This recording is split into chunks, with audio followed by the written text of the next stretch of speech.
Hello. I'm so late today. I am sorry. I got completely carried away. I was busy writing and I thought, I wonder what time it is. It's probably about 1 o'clock and it was 2 o'clock. Oops, I'm definitely supposed to be on Facebook Live right now. Anyway, so it's Throwback Thursday and I was going to talk to you about something, but I got this really interesting email this morning from one of the online training girls, and she was really sweet. She's 64 years old, and she had a terrible time when she was younger having a horse on livery and getting a lot of unwanted advice. And I don't know if you've ever been there, but oh my goodness, most of us have. And it's amazing how when you have your horse on your own property, how different it is, and how your whole relationship with your horse is quite different, actually. And really, when horses are on livery and sort of in yards like that, and there's often nothing you can do about that. Often, it's the only way you can keep your horse. But there is a lot to put up with, and sometimes the advice you get is not very constructive. And she said that she lost a lot of confidence. And I know when I was young as well, I used to, when I was really quite young. So after I left school, I had horses at school. I was really lucky. And then I went to university in Sydney, and the only place to keep a horse there, really crazy people, was in the middle of the city, and you had to keep it in the big stables. It was the old showground. It was very beautiful, and it was really nice because you could ride around the park in the center of the city. It was lovely. But there was a lot of advice being dished out then, and to a young girl, that was pretty hard, actually. And yeah, it should certainly, my confidence took a good knock there. And I quite understood what this woman was saying today, that it is really hard. So she's now 65 or 64 or something like that, and she's come back to riding, and she's got her own horses. And she said how different everything is for her now that she doesn't have all that input. And how much easier. So she sort of found my training, and she watches it, herself, and then she goes out and she does this stuff with her horse. And she said her whole relationship, everything is so different. And I think part of that is age. I think as we mature, our relationships with our horses also matures, which is a really good thing. Things become less important. Winning the ribbon becomes less important, much less important than having a good relationship with your horse.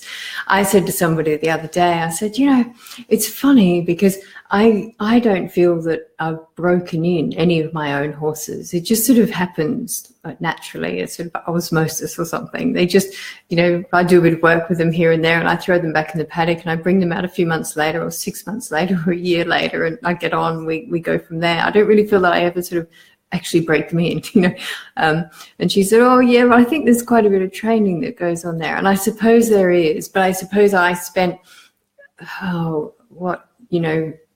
a decade and a half more of just taking horses in for training, and that was mostly starting under saddle. So you always get a set time. You can have this horse for 6 weeks or 8 weeks or whatever the length of time is, and you're supposed to put X, Y, and Z on it. With my own horses, because you're always taking in so many horses to train, with my own horses, I never had time to do that. So I'd grab them in, and I'd get enthusiastic with them for a week or something. And then, of course, they'd get thrown out in the paddock for another 6 months, and then I'd get them back in again. And it's interesting because that has done them the world of good. It is quite incredible. I rode 4 horses this morning, and they were fantastic. And they were horses that, one of them hasn't been ridden for 6 months. And when I did put him out, we barely had canter, and now he's great. And I don't know whether he's been studying the manual in the paddock by himself, or whether horses just really thrive on this.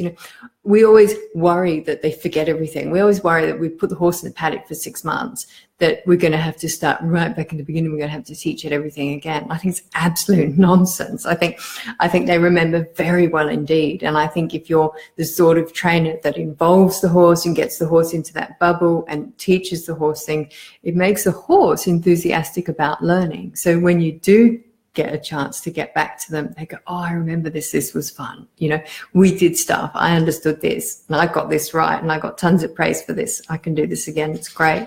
And I certainly felt that the horses that I rode this morning came back with that attitude, which was really, really nice. Another thing that the lady said to me in the email today was she now has a Palomino mare, and she's having real problems with this mare. It's terribly hormonal. And I have to say, having owned, I don't know, about a dozen stallions over the past 15 years, I can sort of understand that, and I can see that problem. I remember I had a chestnut mare in Colorado when I was in Colorado, and I took that horse back with me to the UK. I have to say, there's not many horses that I don't get on with, but me and this chestnut mare were not the best of friends. She was great training-wise. She had beautiful flying changes. She had tempi changes. She had canter half passes. She was great. And I did start her under saddle at the John Lyons course. She'd been through all of that. But sometimes with a horse, you just don't click. You just don't have that connection. And I didn't with this particular horse. And I'd actually never heard the term chestnut mare. Beware, I'd never come across that. I didn't know it was a thing. Apparently it is a thing.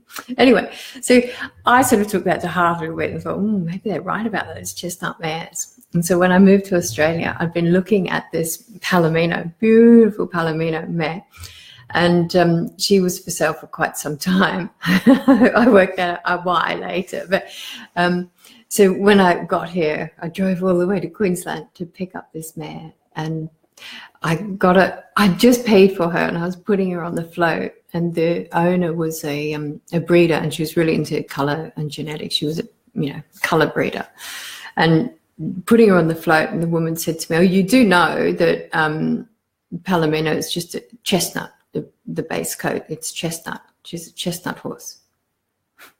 I said, "Are you serious?" I just bought a chestnut mare. Are you serious? Anyway, so I just spell that myth. I don't think there's anything wrong with chestnut mares. I think they're lovely. So stop writing to me and telling me how much you love your chestnut mare, because I'm sure it's beautiful. And it's just an old wives' tale. We shouldn't listen to nasty old wives' tales. But I am actually currently writing a paper about our preconceived ideas and biases towards different sexes of horses. We really don't like mares very much, and I'll tell you when that paper's released, because it's got some really interesting information in it about just how we do feel about mares, geldings and stallions, and how we just love geldings and we trust geldings. But mares, we're just not sure about mares. Apparently they're okay, but you have to get a good mare. You have to get it on a good day. And there's a lot of sort of preconditions about liking a mare. Anyway, that I will tell you when that's out, so that'll be interesting. And I will see you tomorrow, not from this page, from the Kandoo Fitness Eat, Ride, Love page. I look forward to that. All right, bye.